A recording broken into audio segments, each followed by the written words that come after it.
Welcome दोस्तों। आपको पता है कि भौतिकी और गणित में बहुत गहरा रिश्ता है। Physics and maths are very much inter related.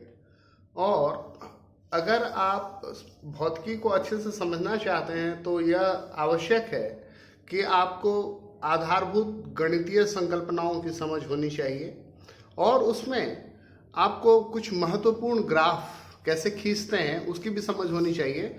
इसके मदद से न्यूमेरिकल प्रॉब्लम्स आसान हो जाएंगे और जब हम अपने नेक्स्ट वीडियोस में मोशन के फॉर्मूला को डिराइव करेंगे, जैसे v equals u plus a t, s equals u t plus half a t square, v square equals u square plus 2as, तब हमें ग्राफों की बहुत अधिक आवश्यकता होगी। तो आइए समझते हैं। मैंने यहाँ पे कुछ महत्वपूर्ण ग्राफ लिए हैं। सबसे पहला मैं बात करूंगा दूरी समय ग्राफ की। दूरी समय ग्राफ यानी डिस्टेंस टाइम ग्राफ। इस ग्राफ की सहायता से हम चाल की गणना करते हैं। ये फिगर ए में आप देख रहे हैं, यहाँ y एक्सिस पे हमने दूरी लिया है, x एक्सिस पे हमने समय लिया है और ये आपको यूनिफॉर्म स्पीड दिखा रहा है कि सेम टाइम इंटरवल में सेम डिस्टेंस कवर हो रहा है। अगर इसी ग्राफ में हम एक पॉइंट यहाँ पर इस लाइन पे ए ले लेते हैं और इस ए से एक परपेंडिकुलर ए सी ड्रॉ कर देते हैं और इसी ए से एक परपेंडिकुलर ए बी ड्रॉ कर देते हैं। ए सी हमने ड्रॉ किया है वाई एक्सिस पे, ए बी हमने ड्रॉ किया है एक्स एक्सिस पे, और हम कहते हैं कि इस लाइन की स्लोप कैलकुलेट करो। स्लोप अर्थात ढाल, जिसको हिंदी में प्रवणता भी कहते हैं। तो इसका स्लोप जो है वह आपको क्या देगा? इसका स्लोप आपको चाल देगा। तो स्लोप कैसे निकालना होता है? तो बेसिकली ये समझ लीजिए कि ये परपेंडिकुलर डिवाइडेड बाय बेस, लंब डिवाइडेड बाय आधार। तो लंब यहाँ पर क्या है? ए बी, और आधार क्या है? O B. ए बी क्या है? ए बी में हमने दूरी रखा है वाई एक्सिस पे, तो ए बी अर्थात क्या हो गई? दूरी। और ओ बी क्या है? समय। दूरी बटा समय, यानी आपको क्या निकल करके आएगा? चाल निकल करके आएगा। अगर स्पीड नॉन यूनिफॉर्म हो तो ग्राफ आपको ऐसा दिखेगा। शुरू में एक स्ट्रेट लाइन था, यहाँ पर आपको एक कर्व यानी एक वक्र मिल रहा है। यह अगर दूरी ना होकर के विस्थापन समय ग्राफ अगर आप लेंगे तो आपको वेग की गणना आसानी से कर सकते हैं। दूरी समय ग्राफ अगर एक सरल रेखा हो, जैसा कि आपने चित्र ए में देखा, तो एक समान चाल अर्थात यूनिफॉर्म मोशन। दूरी समय ग्राफ अगर एक वक्र हो तो असमान चाल, जैसा कि आपने चित्र बी में देखा।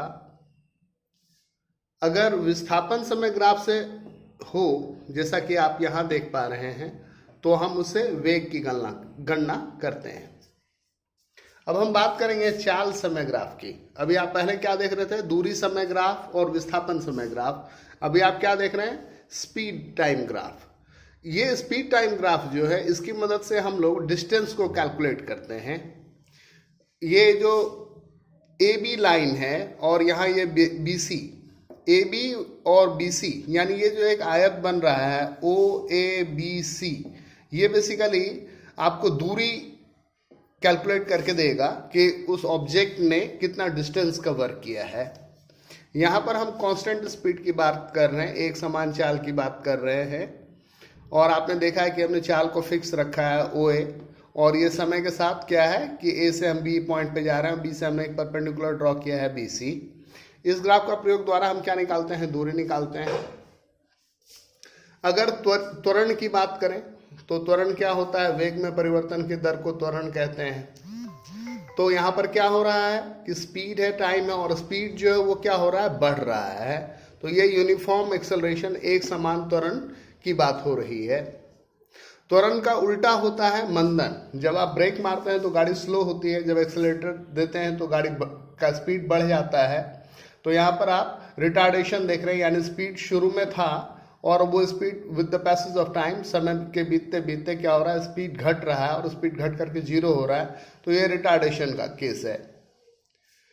इस ग्राफ को ध्यान से देखिए। यहां पर मैंने क्या किया है? आरंभिक चाल जीरो नहीं रखा है, जैसा कि आप फिगर बी में देख रहे हैं। यहाँ पर मैंने इनिशियल स्पीड जीरो रखा है, जो कि with the passage of time, जैसे जैसे टाइम बढ़ता है तो स्पीड बढ़ती चली जा रही है इसकी।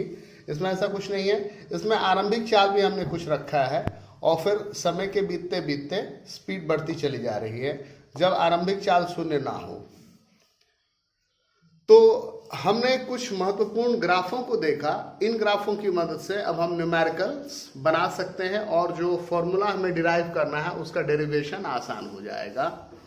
आप अगर हमारे उस वाले वीडियो को देखिएगा जिसमें हमने त्वरण की बात की है, तो वहां पर मैंने टाइम लैप्स में और स्लो मोशन में ये करके दिखाया है कि यूनिफॉर्म एक्सेलरेशन क्या होता है। Thank you.